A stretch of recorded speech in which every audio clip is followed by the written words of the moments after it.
දැන් ඇත්තටම අවුරුදු 11ක් විතරක් මම ස්ටර්ලින් එකත් එක්ක රැඳිලා ඉන්නවා. ස්ටර්ලින් ආයතනයේ ලැබෙන සේවය ගැන ඉතාම පැහැදීමකින් ඉන්නේ. 2014 සම්බන්ධ වුණේ. ඒ කාලේ ඉඳන් ලැබුණු සේවයත් එක්ක මම කියන්න තියෙන්නේ ස්ටර්ලින් ආයතනය මගින් ඒගොල්ලෝ ඒ පොරොන්දු වෙච්ච විදිහටම ඇඩ්වර්ටයිස් කරලා තියෙන විදිහටම මේ සේවය ලැබෙනවා. ඒ කියන්නේ ගියර් බොක්ස් එකට, හයිබ්‍රිඩ් බැටරි එකට, ඊට අමතරව වාහනේ අනිත් ඉන්ස්පෙක්ෂන් මොනවා හරි රිපෙයාර් එකක් තියෙනවා ඒගොල්ලෝ කියනවා. අර විශේෂයෙන් ස්ටර්ලින් ආෆ්ටර් කෙයාර් එක හරහා වාහනයක් ගෙන්නුවාම ලැබෙන මේ පැකේජ් එකට අදාළ සේවාවන් ටික එතනින් අපිට බොහොම හොඳ විදිහට ලැබෙනවා.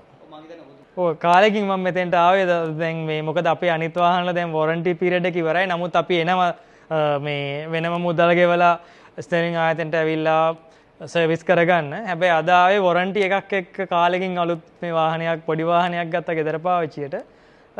වෙනද වගේම ඒ වෙනදටත් වඩා ඒ කියන්නේ දැන් මෙතන ආයතනයේ සේවක මණ්ඩලය වැඩි, ඉන්ස්පෙක්ෂන් එකක් තියෙනවා, සුපර්වයිසර්ස්ලා ඉන්නවා. ඉතින් හොඳ සේවයක් ලැබුණා.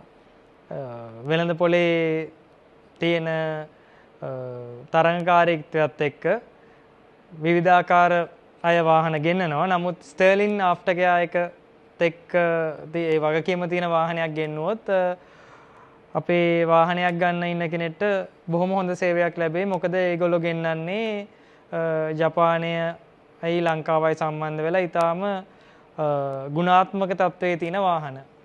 ඒක නිසා ඔයගොල්ලෝ ඕන කෙනෙක්ට ස්ටර්ලින් ආෆ්ටර් කෙයාර් එකත් එක්ක සම්බන්ධ වෙලා වාහනයක් ගෙන්න ගන්න කියලා මගේ අත්දැකීමට අනුව මම කියනවා. මම ඕන කෙනෙක්ට රෙකමන්ඩ් කරනවා.